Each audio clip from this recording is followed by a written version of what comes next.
Bismillahirrahmanirrahim. Assalamualaikum warahmatullahi wabarakatuh.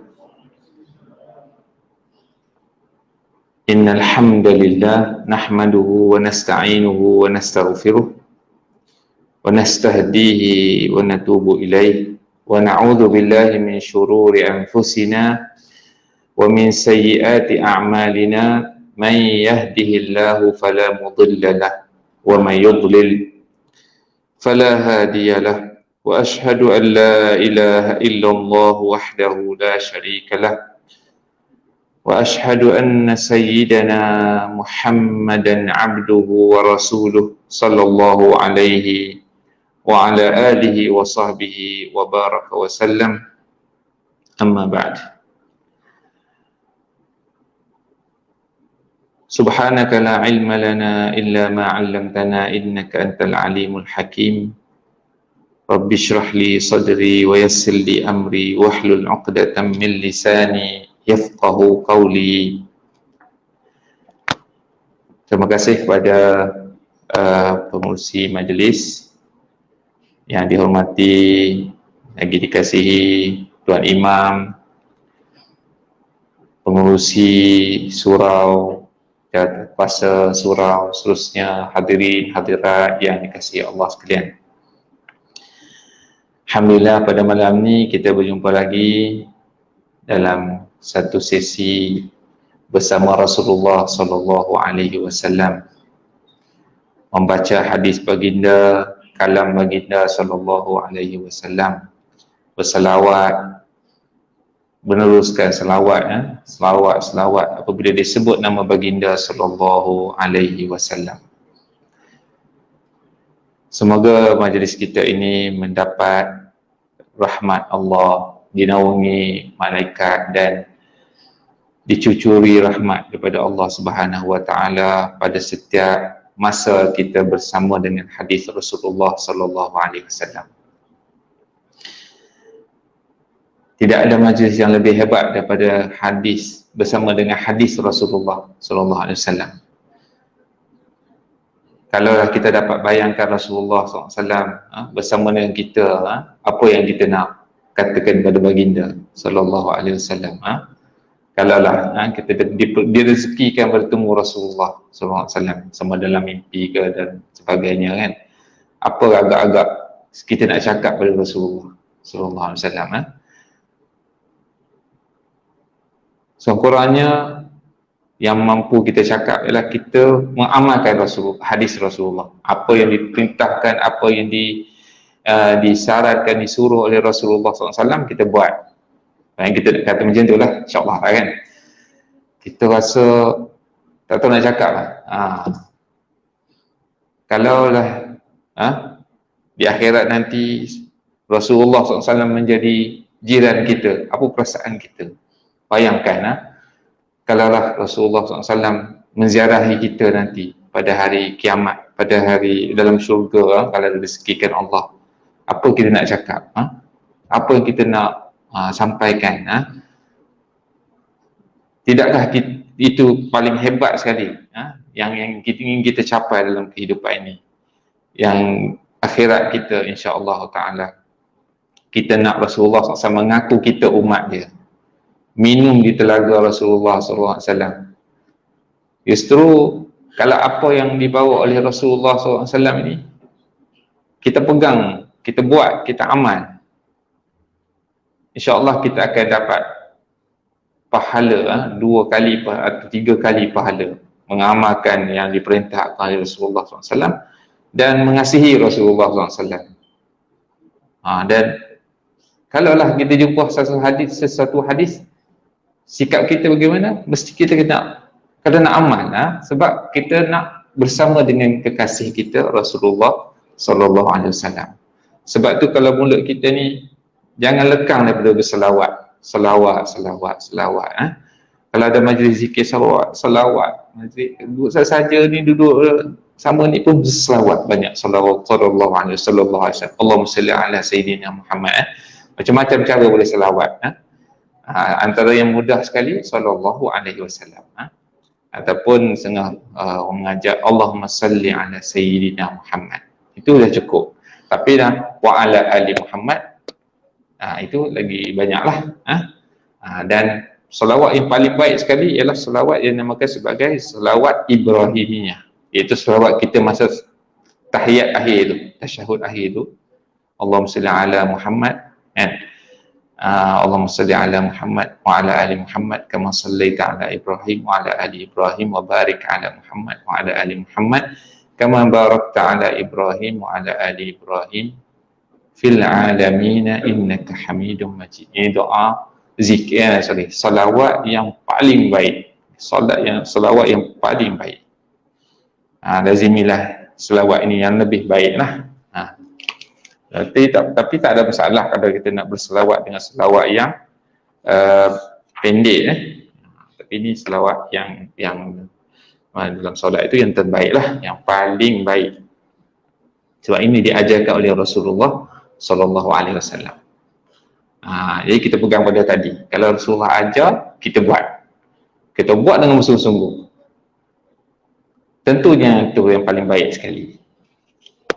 Selawat, tanpa menafikan selawat-selawat yang lain, tanpa menafikan selawat. Kalau yang nak selawat syifa lah, itu yang dikarang ataupun disusun oleh para ulama, boleh, tak masalah.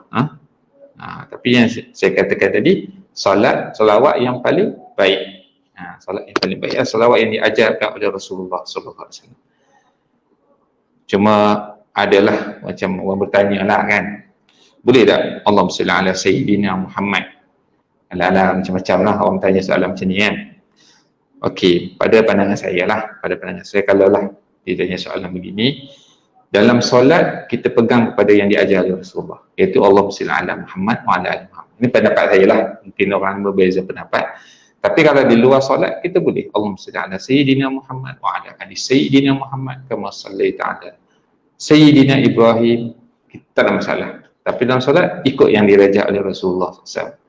Macam kita baca Al-Quran, macam kita baca surah-surah Al-Quran, kita bila menyebut nama Nabi-Nabi, kita tak sebut apa-apa kan. Suhufi Ibrahim wa Musa, kita tak kata Suhufi Ibrahim, Suhufi, kita tambah pula Sayyidina. Tak boleh lah. Ini sebab ini adalah yang diperintahkan Allah, yang termaktub dalam Al-Quran. Macam salawat tadi juga, yang diperintahkan termaktub dalam hadis yang diajarkan oleh Rasulullah sallallahu alaihi wasallam.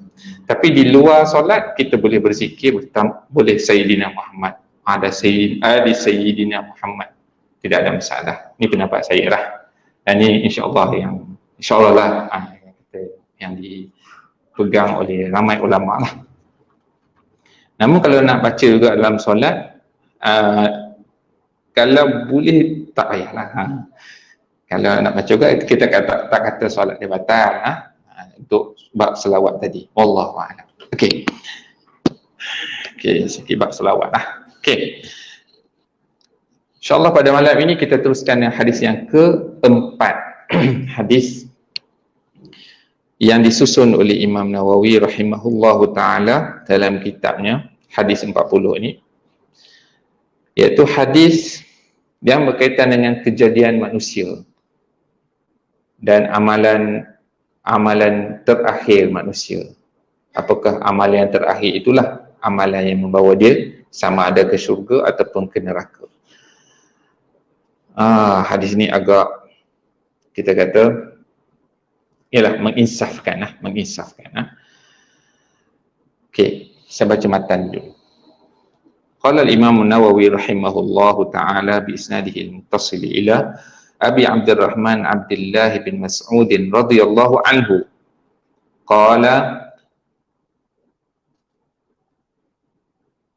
Rasulullah sallallahu alaihi wasallam, ataupun qala lana Rasulullah sallallahu alaihi wasallam, inna ahadakum yujma'u khalquhu fi batni ummihi 40 yawman nutfatan thumma yakunu 'alaqatan mithla dhalik thumma yakunu mudghatan mithla dhalik thumma yursilu ilayhi al-malaku fayanfukhu fihi ar-ruh wa yu'maru bi 4 kalimatin bikatbi rizqihi wa ajalihi wa amalihi wa syaqiyyun aw sa'id. أو سعيد فوالذي لا إله غيره إن أحدكم ليعمل بعمل أهل الجنة حتى ما يكون بينه وبينها إلا ذراع فيسبق عليه الكتاب فيعمل بعمل أهل النار فيدخلها وإن أحدكم ليعمل بعمل أهل النار حتى ما يكون بينه وبينها إلا ذراع فيسبق عليه الكتاب فيعمل بعمل أهل الجنة فيدخلها. Rawahul Bukhari wa Muslim. Okay, saya akan bacakan maksud dia. Daripada Abi Abdurrahman Abdullah bin Mas'ud radhiyallahu anhu, beliau berkata, Rasulullah sallallahu alaihi wasallam telah memberitahu kami, sesungguhnya setiap kamu dikumpulkan penciptaannya di dalam perut ibunya dalam keadaan dalam bentuk air mani selama 40 hari. Kemudian dia akan berubah menjadi seketul darah selama 40 hari juga. Kemudian menjadi segumpal daging selama 40 hari. Seterusnya, kemudian diutus kepadanya satu malaikat, lalu ditiupkan padanya ruh dan diperintahkan untuk menetapkan 4 perkara, iaitu pertama, menetapkan rezekinya, kedua, ajalnya, ketiga, amalannya, dan yang keempat, kesudahannya, sama ada celaka atau bahagia, sama ada ahli syurga ataupun ahli neraka. Demi Allah, Rasulullah SAW bersumpah, demi Allah yang tiada Tuhan yang lain selain daripada dia, sesungguhnya antara kamu ada yang melakukan amalan ahli syurga sehingga jarak antara dirinya dan syurga tinggal sehasta, akan tetapi telah ditetapkan baginya satu ketentuan, iaitu dia menjadi ahli neraka, lalu dia melakukan amalan ahli neraka, maka masuklah dia ke dalam neraka. Sesungguhnya antara kamu ada yang melakukan amalan ahli neraka sehingga jarak antara dirinya dan neraka tinggal sehasta saja, akan tetapi telah ditetapkan baginya ketentuan bahawa dia menjadi ahli syurga, lalu dia melakukan amalan ahli syurga, maka masuklah dia ke dalam syurga. Hadis ni yang diriwayatkan oleh Imam Bukhari dan Muslim menceritakan perkara yang yang sangat penting yang berkaitan dengan kejadian manusia. Pertama, yang kedua, amalan yang mana yang membawa kepada syurga ataupun neraka. Kita berkenalan dulu dengan perawi hadis ini, iaitu Abdullah bin Mas'ud radhiyallahu anhu. Abdullah bin Mas'ud, nama dia Abdullah bin Mas'ud bin Ghafil bin Habib bin Al-Huzali. Ibunya bernama Ummu Abdillah, juga daripada kabilah yang sama, iaitu Huzali. Ya. Itu satu kabilah daripada kabilah-kabilah Arab lah. Dia antara yang pertama, antara yang terawal masuk Islam. Yang dikatakan bahawa dia ada yang ke-6 masuk Islam. Orang yang ke-6 ni ranking nombor tertinggi lah. Kata orang pangkat ni. Terawal masuk Islam. Terawal masuk Islam. Dan orang yang pertama yang membaca Al-Quran secara bersuara kuat, iaitu secara nyaring di Mekah di hadapan orang-orang kafir. Maksudnya berani lah. Orang kafir ni dia dok pukul, duk seksa orang Islam ni, dia baca Quran dengan suara yang nyaring. Apa? Kata sangat ni lah, sangat berani lah. Sangat berani. Kalau kita sembunyi-sembunyi lah kan, dan kalau orang sedang menyeksa orang Islam yang lain, kita tak berani nak bersuara kuat. Dia bersuara dengan begitu lantang sekali dengan bacaan Al-Qurannya. Dan beliau juga menyertai 2 hijrah di zaman Rasulullah, iaitu pertama dia berhijrah ke kota Habasyah, iaitu yang kisah yang diketahui ramai lah, hijrah ke kota Habasyah. Dan pada masa itu siapa? Najasyi kan, kalau baca sirah ingat watak ni, seorang yang bernama Najasyi, iaitu seorang pemimpin ataupun raja lah, Raja Habasyah pada masa itu, yang bernama Ashamah. Raja Habasyah bernama Ashamah. Najasyi tu ialah dipanggil jawatan dia lah, jawatan dia, raja dia. Macam kita tu Fir'aun. Fir'aun ialah jawatan dia, tapi nama dia lain. Nama dia lain. Kita Sultan kan, tapi bukan nama dia Sultan, nama dia apa? Yang di-Pertuan Besar ya kan. Yang nama dia bukan nama di-Pertuan Besar. Dia ialah nama dia yang ini kan. Macam itulah Ashamah tu ialah satu jawatan. Nama dia yang Najasyi ialah dia punya jawatan dia, iaitu king dia. King of Habasyah. Okey. Hijrah dia yang kedua ialah ke kota Madinah. Kota Madinah, iaitu bersama dengan Rasulullah SAW. Hijrah ke Habasyah, Rasulullah tak ikut. Yang ke Madinah, Rasulullah tunggu di sana. Tunggu di kota Madinah. Beliau menyertai banyak peperangan bersama Rasulullah SAW, antaranya perang Badar, perang Uhud, perang Khandaq, dan menyertai juga Bai'atul Ridwan, dan juga peperangan-peperangan yang lain. Jadi dengan sebab dia masuk awal Islam ni, banyak peperangan yang dia dapat sertai. Ini antara kelebihan dia lah. Dan sahabat-sahabat yang menyertai peperangan Badar ialah sahabat-sahabat yang ranking tertinggi juga dalam senarai para sahabat, kerana mereka antara orang yang kumpulan terpilih. Perang Badar ni, yang menyertai peperangan Badar adalah orang yang terpilih, yang dipilih Allah Subhanahu Wa Taala. Seramai 313 orang. Ada beberapa pendapat, tapi 313 lah pendapat yang kuat, yang menyertai peperangan Badar, yang mana diampunkan dosa mereka. Diampunkan dosa mereka, yang mana mereka ni Allah ampun dosa mereka ni. Bukan sahabat lain tak diampun, tak, semua risap. Tapi dia ni special lagi, dia buat apa pun Allah ampun dosa dia. Ini kespesialnya peperangan orang yang menyertai peperangan Badar.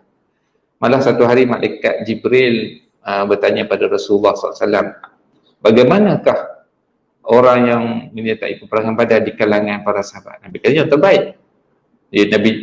Malaikat Jibril kata, begitu juga malaikat yang menyertai peperangan Badar, dialah malaikat yang terbaik. Malaikat pun dapat kelebihan. Kita kata pangkat telah, pangkat ni menyertai peperangan Badar.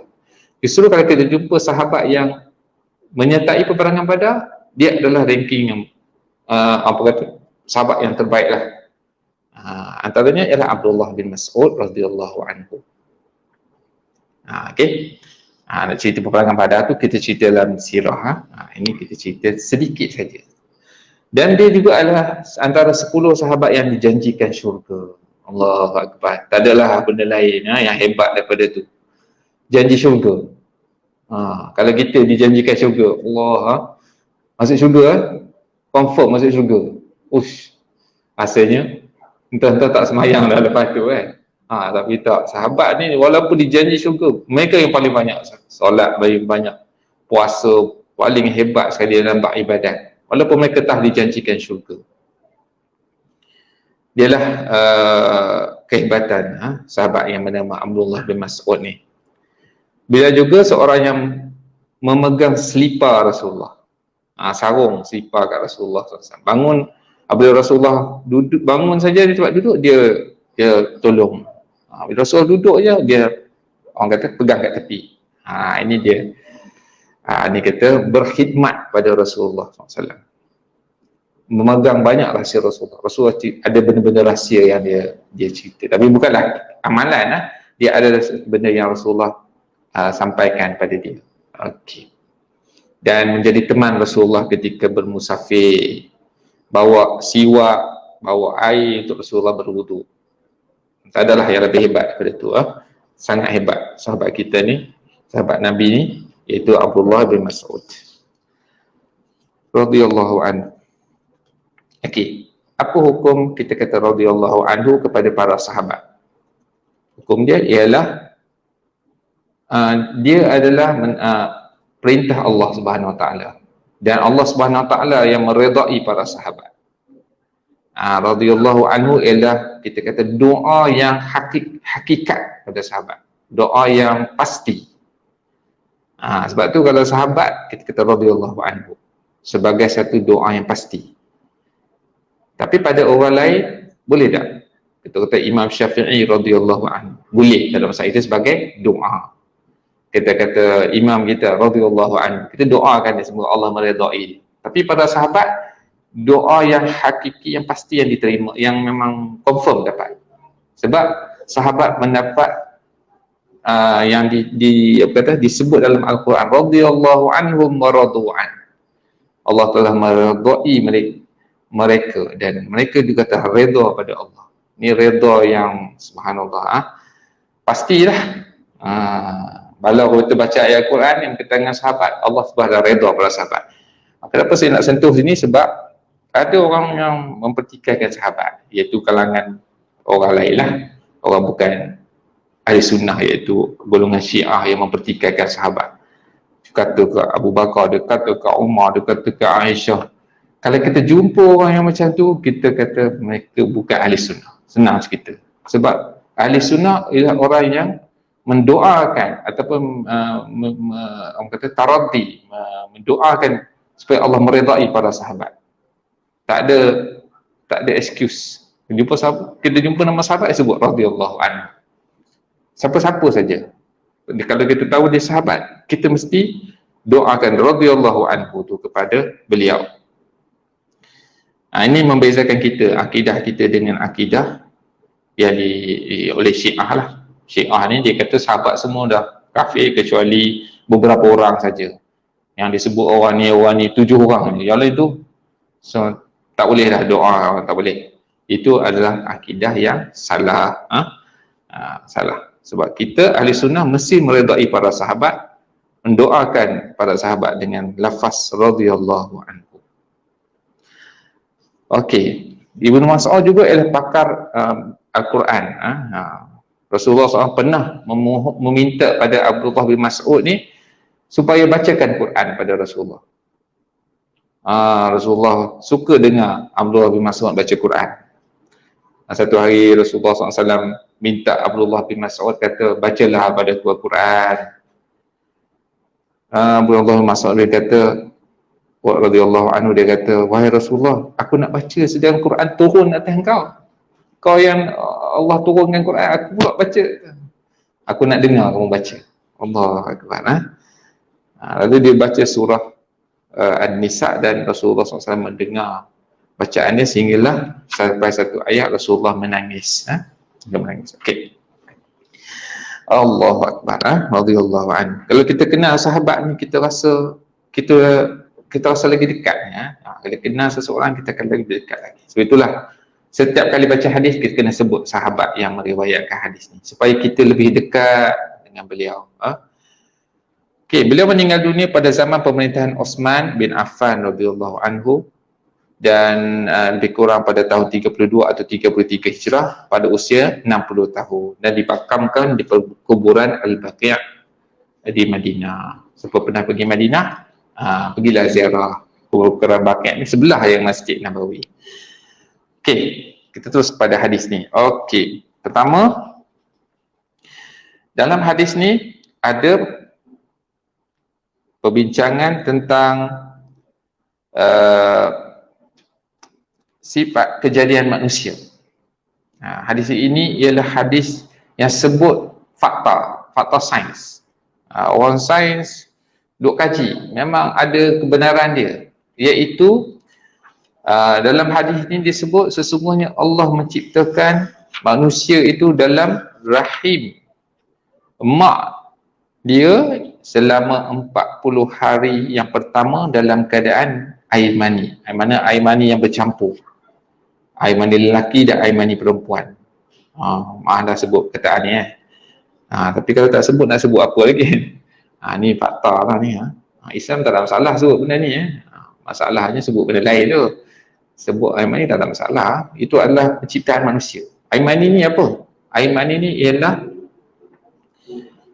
saripati daripada darah. Darah kita jadi air mani. Darah ni pula daripada mana? Darah kita ni ialah saripati makanan kita. Makanan kita kan. Kita ni asal daripada tanah. Allah bagi kita makan makanan yang berasal dari tanah. Makanan kita masuk-masuk, tak semua makanan jadi darah. Dia ambil saripati makanan tu, jadilah darah. Daripada darah ni saripati, kita kata saripati ni dia punya pati dia tu lah. Pati dia tu jadi air mani.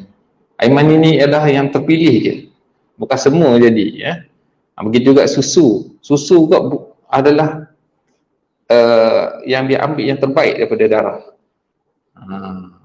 Jangan orang cerita kadang ada tak jadi air mani jadi darah lah, macam-macam Ini perbincangan ahli sains Okey, tapi yang pentingnya air mani ni ada lelaki, ada perempuan. Orang kata lelaki saja, tak, sebenarnya perempuan pun ada, sebab disebut dalam hadis. Air mani lelaki berbeza dengan air mani perempuan. Iaitu air mani lelaki ni dia berwarna putih, air perempuan berwarna kuning, kalau dia sebut dalam hadis. Wallahu a'lam, mungkin ahli sains boleh mengesahkan doktor kita. Kajian-kajian ni yang disebut dalam hadis kita baca dulu, kemudian kita kaji lagi. Jadi bila bercampur air mani ni 40 hari dia dalam keadaan bentuk air mani dalam rahim perempuan, seterusnya dia bertukar menjadi 40 hari pula bertukar menjadi segumpal darah, seketul darah, segumpal darah ataupun seketul darah lah. Ataupun kita kata kat sini dalam hadis ni disebut alaqah. Alaqah ni kalau dalam bahasa Arab dia maksudnya bergayut, bergantung, bergayut. Pengen apa tu kalau yang kita pergi kat dekat itulah bila kena apa? Lintah kan. Lintah tu dalam bahasa Arab dia panggil alaqah. Alaqah ni disebab dia bergayut. Dia bergayut macam tu. Dia hisap darah. Macam tu pula dalam rahim tu. Dia bergayut kat rahim tu. Darah. Dia macam darah tu, dia bergantung kat rahim tu 40 hari dalam keadaan macam tu. Seterusnya dia akan menjadi segumpal daging dalam masa 40 hari pula. Jadi 40, 120 hari. Itulah proses yang berlaku dalam rahim. Rasulullah SAW dapat daripada mana ilmu ni? Mana-mana dia dapat? Itu kan daripada Allah Subhanahu Wa Taala. Wahyu Allah Subhanahu Wa Taala. Dan adakah betul? Betul lah daripada Allah. Takkan kita nak nafikan kan? Kalau kaji sains pun kita tengok memang macam tu. Tapi adalah satu dua yang tak jadi begitu, tapi memang begitulah. Begitulah yang sepatutnya ataupun bagaimana kejadian Allah yang dinyatakan dalam hadis dan juga dalam Al-Quran. Dalam Al-Quran dalam surah Al-Hajj, iaitu firman Allah Subhanahu Wa Taala, ya ayyuhan nas, a'udzu minasyaitonir rajim, ya ayyuhan nas in kuntum fi raibin minal ba'tsi fa inna khalaqnakum min turabin thumma min nutfatin thumma min 'alaqatin thumma min mudghah. Okey, iaitu firman Allah SWT, wahai umat manusia, sekiranya kamu menaruh syak ataupun ragu-ragu tentang kebangkitan makhluk, iaitu hidup semula pada hari kiamat nanti, maka perhatikanlah pada kejadian manusia itu, tingkatan-tingkatan kejadian manusia. Kerana sebenarnya kami, yakni Allah, telah menciptakan kamu daripada tanah, kemudian dari setitik air mani, kemudian dari sebuku darah beku, dan kemudian daripada seketul daging. Ini dalam surah Al-Hajj. Begitu juga dalam surah Al-Mu'minun. A'udzubillahi minasyaitonir rajim. Wa laqad khalaqnal insana min sulalatin min tin, thumma ja'alnahu nutfatan fi qararin makin, thumma khalaqnan nutfata 'alaqatan فخلقنا العلقة مضغة فخلقنا المضغة عظاما فكسونا العظام لحما ثم أنشأناه خلقا آخر فتبارك الله أحسن الخالقين. Dalam ayat Quran dia tak sebut 40 hari ya. Dalam hadis sebut 40 hari ya. Yang Quran dia sebut semuanya kami telah menciptakan manusia dari pati yang berasal dari tanah. Sari pati tanah. Kemudian kami jadikan pati itu setitis air benih, iaitu mani, pada tempat yang kukuh. Dalam tempat yang kukuh, iaitu dalam rahim. Kemudian kami ciptakan air mani itu menjadi sebuku darah beku. Lalu kami menciptakan darah beku itu menjadi seketul daging. Kemudian kami ciptakan daging itu menjadi beberapa tulang. Kemudian kami balut tulang-tulang itu dengan daging. Setelah sempurna kejadian itu, maka kami bentuk dia menjadi makhluk yang lain sifat keadaannya. Maka nyatalah kelebihan dan ketinggian Allah sebaik-baik pencipta. Subhanallah. Kalau buat kajian 40 hari, 40 hari, 40 hari, ialah 120 hari dalam rahim. Kemudian datanglah malaikat. Datang malaikat. Dalam hadis ni sebut malaikat tu datang dan tiupkan roh. Mana malaikat ni bawa roh lah, bawa roh dan tiupkan roh yang daripada Allah lah. Allah SWT perintahkan malaikat bawa roh ni, okey, settlekan. Bahasa senang lah. Bagi dia roh. Bila ada roh, maka dia boleh jadi makhluk yang bernyawa. Bergeraklah semua dalam badan. Dalam rahim tadi, hiduplah dia. Setelah ada degupan jantung. Dia kan tutak-tutak tu kan. Mungkin sebelum tu mungkin dah dengar, tapi yang ni betul-betul dia dah hidup. Sebab itulah ada perbincangan lah para ulama, janin tu 120 tu kalaulah gugur kena mandi. Sebab dia dah lengkap anggota dia dah kena mandi jenazah macam orang yang dah hidup. Ini ada perbincangan lah, ini dibaca dalam kitab fiqh. Okey, malaikat ni datang lalu ditiupkan roh pada janin tadi, lalu diperintahkan oleh Allah SWT. Allah perintahkan pada malaikat tadi untuk menulis 4 perkara. Okey, orang ni yang ni nak akan keluar ni, apa dia? Pertama, rezeki dia. Rezeki dia banyak mana, berapa dia dapat, berapa kali suap makanan, berapa banyak berapa lama dia hidup, dia banyak mana udara yang dia boleh hirup, banyak mana semua dah tulis dah. Yang tu yang pertama, rezeki dia. Yang kedua, ajal dia. Ajal dia, bila dia akan mati. Bila dia akan mati, di mana dia akan mati, semua tu dalam ilmu Allah Subhanahu Wa Taala. Ajal dia sampai berapa lama, hidup lama ke hidup. Ketiga, amalan dia buat apa, amalan dia baik ke buruk ke. Dan yang keempat, kesudahan dia, sama ada dia masuk syurga atau masuk neraka. Dah ditulis semua perkara ini, tapi kita tak dapat tengok tulisan ni. Ini adalah rahsia Allah SWT yang ditulis kepada kita. Jadi doalah semoga kita, Allah tulislah kalangan orang-orang yang baik, yang masuk syurga Allah Subhanahu Wa Taala. Semoga Allah Subhanahu Wa Taala memelihara kita lah daripada amalan-amalan yang tidak baik. Okey. Seterusnya, Nabi SAW bersumpah demi Allah yang tiada ada Tuhan yang selain Dia. Sesungguhnya antara kamu ada yang melakukan amalan ahli syurga. Di kalangan kamu, kita, ada yang melakukan amalan ahli syurga sehingga jarak dia nak masuk syurga tu tinggal sehasta saja. Sehasta ni apa? Inilah. Ni jarak sehasta. Iaitu daripada siku ke hujung jari. Pergi sehasta. Tinggal maksudnya dah nak masuk sangat dah. Amalan syurga tu penuh. Tapi Allah telah tetapkan dia masuk neraka, lalu dia berbuat dengan amalan ahli neraka, maka dia masuk neraka. Na'udzubillah min zalik.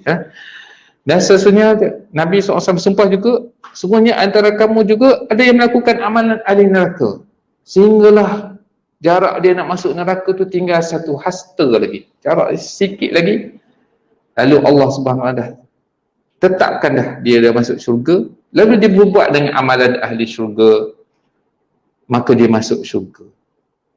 Allah Akbar. Mana dekat sangat. Semoga Allah selamatkan kita semua. Sebab itulah kita terus istiqamah lah. Istiqamah buat amalan yang baik. Doa semoga Allah kurniakan syurga pada kita. Sebab tu doa kita selalu yang mana tiap kali solat, Rabbana atina fid dunya hasanah wa fil akhirati hasanah wa qina azabannar. Allahumma inna nas'alukal jannah wa ma yuqarribu ilaiha min qaulin aw amal. Ya Allah, kurniakanlah kami syurga dan apa yang mendekatkan kami dengan syurga daripada perkataan dan perbuatan, dan jauhkanlah kami daripada neraka, wa na'udzubika minan nar wa ma yuqarribu ilaiha min qaulin aw amal, dan jauhkanlah kami daripada neraka dan segala perkara yang membawa kepada neraka daripada perkataan atau perbuatan. Jadi gitulah. Macam mana? Adakah kita ahli syurga, ahli neraka? Kita tak tahu. Tapi kita buat yang terbaik. Semoga Allah SWT kurniakan kita syurga nanti. Dan juga kita tak boleh mengatakan orang tu ahli neraka. Kita juga ahli syurga ke ahli neraka tu adalah hak Allah Subhanahu Wa Taala. Kita juga tak boleh kata dia ni pasti dah ahli neraka. Tak tahu lagi. Entah Allah bagi hidayah kat dia sebelum mati, tiba-tiba masuk syurga lah dia. Tak tentu lah. Orang yang tak Islam pun tak tentu. Entah Allah bagi hidayah dekat-dekat nak mati, last minute tu nak mati tu, tiba-tiba dia masuk Islam. Boleh jadi kita na'udzubillah min zalik kan. Sebab itulah sentiasalah kita doa, minta Allah SWT tetapkan kita. Allahumma ya muqallibal qulub tsabbit qulubana ala dinika wa ala ta'atik. Ya Allah yang membolak-balikkan hati, Kau tetapkanlah kami dalam agama dan dalam ketaatan ini, ketaatan kepadamu ya Allah.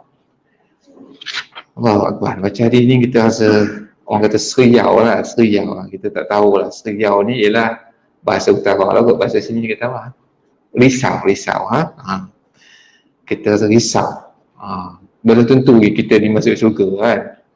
Jangan duk yakin sangat jangan yakin sangat ni. Tapi kita boleh usaha doa, usaha minta Allah tetapkan kita dalam keadaan yang iman dan masuk syurga Allah Subhanahu Wa Taala.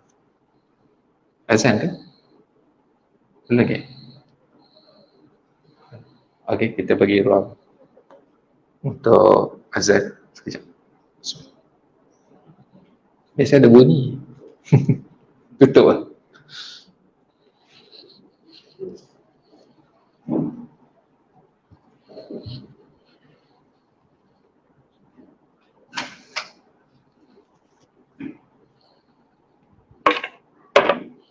Allahu Akbar, Allah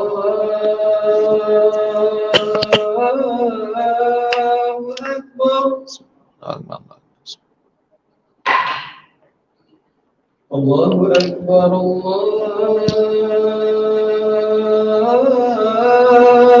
Akbar. Allahu Akbar. أشهد أن لا إله إلا الله.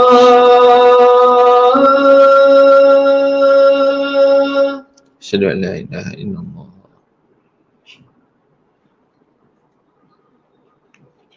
أشهد أن لا إله إلا الله.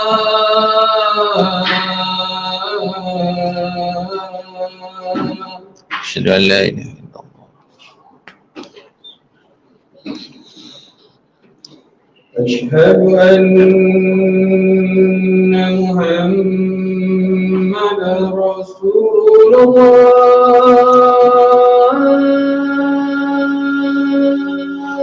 أشهد أن محمدا رسول الله.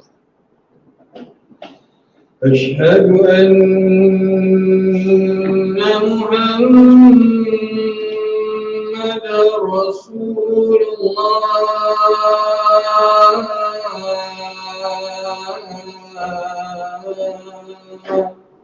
أشهد أن محمدا رسول الله وأنا أشهد أن لا إله إلا الله وأنا حي على الصلاة.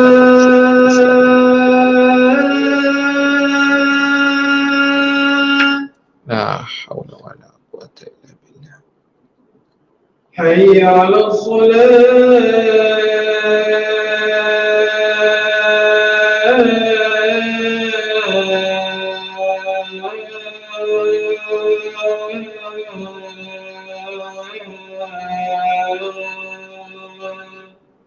لا حول ولا قوة إلا بالله. حي على الفلاح.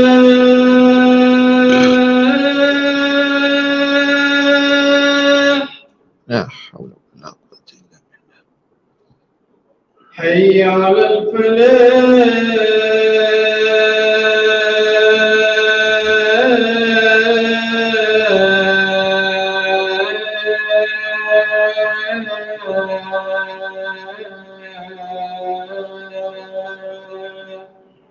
لا حول ولا قوة إلا بالله. الله أكبر، الله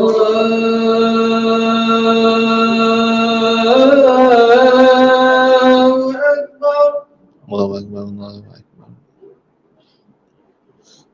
لا إله إلا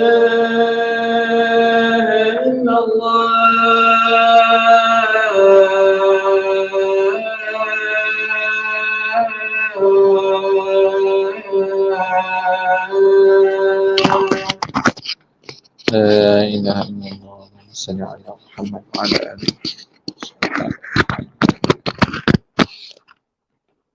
العالمين.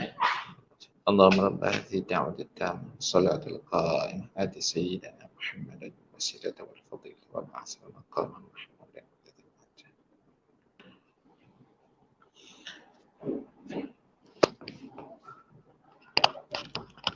Okey.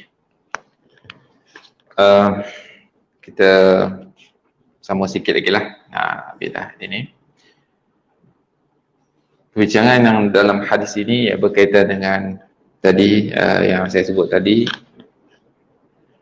iaitu penciptaan manusia dalam rahim ibunya, yang mana disebutkan bilangan nombor 40 hari dan 40 hari, 40. Dan ini dikabarkan, disampaikan oleh Rasulullah SAW. Justru ialah sesuatu yang benar dan benar lagi dibenarkan. Ialah wahyu Allah Subhanahu Wa Taala. Sebab Rasulullah SAW, wa ma yantiqu 'anil hawa, yang difirmankan Allah Subhanahu Wa Taala, wa ma yantiqu 'anil hawa in huwa illa wahyun yuha. Tidaklah baginda itu, iaitu Nabi Muhammad itu, berkata-kata daripada hawa nafsunya. Bahkan ia adalah wahyu yang diwahyukan. Justru apa yang dibawa oleh Rasulullah SAW adalah benar. dan wahyu daripada Allah Subhanahu Wa Taala. Hadis baginda adalah wahyu Allah Subhanahu Wa Taala. Baginda seorang tidak berkata melainkan yang diwahyukan Allah Subhanahu Wa Taala. Itu kalau orang bertanya ataupun buat kajian dan sebagainya, dijumpa yang selain daripada itu, maksudnya kajian itu masih belum sempurna. Sebab wahyu itu lebih tepatlah kan, Allah yang, kalau orang jumpa selain daripada itu, maknanya kajian ni masih lagi belum sempurna. Sebab kita yakin apa yang Allah bawa sampai kepada Nabi, itu yang paling benar. Sebab itu Allah yang menciptakan kita kan, yang menyampaikan wahyu itu pada Nabi Muhammad SAW, tentulah benar, dan kita mesti benarkan juga. Ada tak jumpa lagi, maksudnya belum, kajian kita belum sempurna lagi. Sebab tu kalau kita nak buat kajian sains dan sebagainya, mestilah kajian sains itu membenarkan apa yang dibawa oleh Allah dan Rasulnya. Begitulah. Kita letak kebenaran itu pada Allah dan Rasulnya. Kalau belum jumpa, artinya belum lagi sempurna, ataupun alat kita belum cukup lagi sempurna untuk membenarkan benda ini. Nanti mungkin satu masa nanti insya-Allah akan ada. Pada zaman dahulu alat tak cukup kan, tak jumpa. Sekarang ni alat dah cukup pun mungkin tak jumpa lagi, mungkin akan datang alat yang lebih canggih lagi akan jumpa. Sebab Allah sentiasa benar dan Rasulullah SAW sentiasa dibenarkan, benar lagi dibenarkan. Okey, dalam hadis ini juga mengisbatkan qada dan qadar, qadar ketentuan, iaitu mazhab ahli sunnah wal jamaah, bahawa semua perkara peristiwa berlaku dengan ketetapan Allah Subhanahu Wa Taala. Allah Subhanahu Wa Taala berfirman, la yus'alu amma yaf'alu wa hum yus'alun. Dia, yakni Allah Subhanahu Wa Taala, tidak ditanya apa yang dia lakukan, sedangkan mereka lah yang akan ditanya. Allah nak buat apa ikut suka dia. Kehendak Allah Subhanahu Wa Taala mengandasi segala kehendak. Kita iradah kan, sifat Allah yang iradah muridan, yang mana dia berkehendak dan ikut suka dia. Dia nak masukkan siapa dalam syurga, masukkan siapa dalam neraka. Orang buat dosa Allah ampunkan, masuk dalam syurga anytime, tak ada masalah. Itu kehendak Allah Subhanahu Wa Taala. Kita sebagai hamba tak boleh nak, orang kata, demand. Kita nak demand, boleh masuk orang aku syurga, kau wajibkan masukkan syurga. Tak boleh nak demand. Kita tak ada hak nak demand, sebab kita tak ada kuasa, tak ada kehendak yang mengatasi kehendak Allah Subhanahu Wa Taala. So kita hanya boleh memohon, meminta, beramal, buat yang terbaik. Semoga Allah kasih kat kita, semoga Allah sayang kat kita, dan dengan kasihan belas Allah, rahmat Allah itulah masuklah kita dalam syurga. Sebab tu kita sentiasa mohon rahmat daripada Allah kan. Allah yang maha pengasih, penyayang. Kita baca dalam solat Ar-Rahman, Ar-Rahim, ya Allah, kasihilah kami, ampunlah dosa kami. Kita sentiasa, di mana pun kita tetap hamba di sisi Allah Subhanahu Wa Taala. Kita sama saja di sisi Allah, hamba Allah semata-mata. Aplikasi hadis ni dalam kehidupan kita, macam mana kita nak kita nak amalkan hadis ni. Pertama, dalam hadis ni Abdullah bin Mas'ud menyebutkan pada awal hadis ni as-sadiqul masduq. Dia berbentuk tabayun, dia kata telah memberitahu kepadaku orang yang benar lagi dibenarkan. Yani kita ni mestilah cek dulu sebelum berita, pastikan dulu sebelum kita sebarkan, sebelum kita nak beritahu pada orang lain. Jangan terus percaya, kita kena cek dulu. Dan dalam hal ini Abdullah bin Mas'ud dah memang yakin Rasulullah SAW adalah seorang yang benar lagi membenarkan, lagi dibenarkan. Dan hadis ini juga mempunyai kewajipan beriman pada qada dan qadar, yakin pada Allah yang menentukan segala sesuatu, terima apa yang berlaku, terima, beriman bahawa apa yang yang berlaku itu adalah ketentuan Allah Subhanahu Wa Taala. Kalau jadi apa-apa kita pun itulah qada Allah, ketentuan Allah. Bila kita terima ni, dia lega sikit kan. Kalau kita tak terima tu yang dia memberontak tu. Oh, kenapalah aku, kenapalah. Kita dah rasa macam tu. Tapi bila kita terima, inilah yang Allah tentukan. Terimalah. Atau kalau kematian dan sebagainya tu kan, orang innalillahi wa inna ilaihi kan, takziah, ucapan takziah. Apa maksud takziah? Ialah ucapan untuk menguatkan semangat dia. Terimalah ini sebagai ketentuan Allah. Jadi kita tenang kan, tenang dengan apa-apa yang Allah timpakan, apa yang berlaku, yang mana tidak kita suka, sebenarnya adalah ketentuan Allah Subhanahu Wa Taala.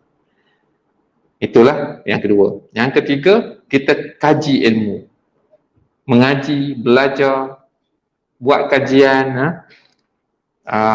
Dalam hadis ini menyebutkan fakta-fakta sains, jadi kita buat kajian untuk membenarkan apa yang dibawa oleh Rasulullah SAW. Dan ramai orang yang bukan Islam, banyak cerita-cerita yang orang bukan Islam ni masuk Islam selepas dia mengkaji fakta tu memang seperti mana yang dalam Al-Quran. Antaranya ramailah, antara kalau saya sebut salah seorangnya, seorang pakar kulit, seorang pakar kulit, ketika mana dia buat kajian, dia kata deria rasa manusia ni, deria rasa ni ialah kulit tu sendiri yang rasa. Kulit tu rasa baru dia hantar. Aduh sakit kan, kulit ni rasa dulu. Mana deria rasa ni ada pada kulit. Jadi jangan macam itulah. Jadi seorang yang bukan Islam dia sebut macam tu, dan seorang doktor Islam dia kata memang dalam Al-Quran sebut dalam ayat tak ingat surah apa, yang menyebutkan siksaan api neraka, kullama nadijat juluduhum baddalnaha juludan akhara liyazuqal azab. Dalam ayat ni jelas sebut kalaulah hari akhirat nanti kulit tu terbakar, dalam neraka lah, neraka ni dibakar, rentung tu Allah ganti kulit baru, lepas tu terbakar lagi, rentung, orang kata rentung hitam, ganti kulit baru lagi. Rentung kulit baru ni dalam Al-Quran sebut Allah akan gantikan kulit yang baru supaya dia merasai azab tu. Jadi kulit yang rasa azab tu. Jadi dia kata benar, dia pun masuk Islam. Ni banyak cerita. Cerita malam ni tak habis. Ni salah satu lah. Salah satu. Jadi kalau buat kajian-kajian, akhirnya dia akan membenarkan, merasakan wah hebatnya. Dalam Quran dah sebut, dan kajian yang dia buat ni memang betul seperti mana yang dibawa oleh Allah dan Rasulnya. Itu juga ada seorang tu buat kajian tentang kematian manusia ni mati. Dia buat kajian mati. Dia nak buat kajian pada orang mati, orang yang nak mati, tapi dia kata macam mana nak buat pada orang mati kan, siapa yang nak jadi sampel nak mati ni. Lepas tu ada seorang bagi cadangan, ambil lah orang tidur tu. Sebab apa? Sebab Allah bagi dia mati masa tidur. Itu adalah satu kematian. Dalam Al-Quran sebut mati, tidur itu adalah satu bentuk kematian. Dia panggil mati yang sementara. Mati, esok bangun balik kan. Jadi dia pun buat kajian, memang bila orang tidur tu dia macam orang mati. Dia macam orang mati. Jadi kajian dia tu boleh dilaksanakan dengan orang tidur saja. Ni cerita, nak cerita. Okey.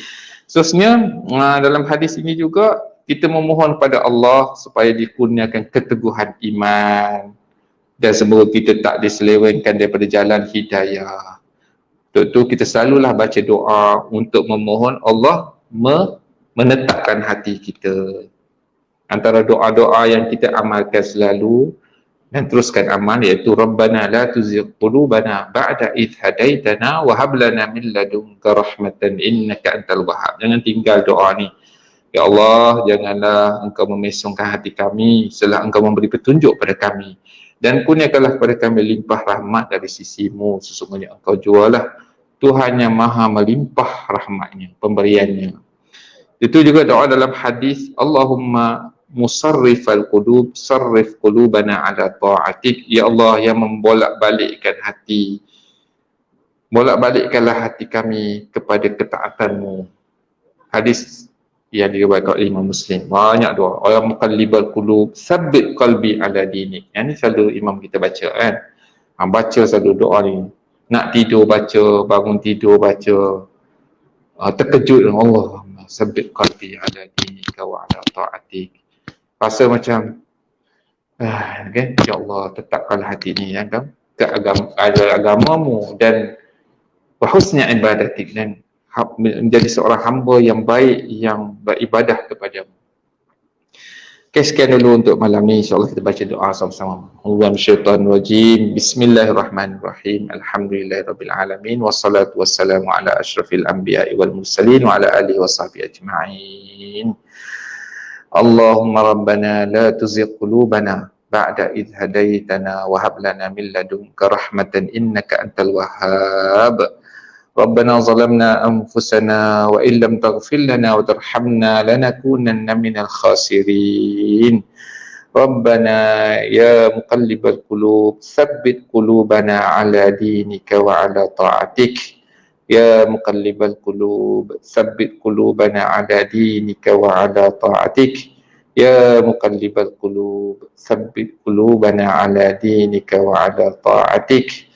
Allahumma inna nas'aluka al-jannah wa ma yuqarribu ilaiha min qawlin aw amal, wa na'udzu bika minan nar wa ma yuqarribu ilaiha min qawlin aw amal. Allahumma inna nas'aluka al-ridha wal jannah wa na'udzu bika min sakhatika wan nar. Allahumma innaka 'afuwun tuhibbul 'afwa fa'fu 'anna birahmatika ya arhamar rahimin.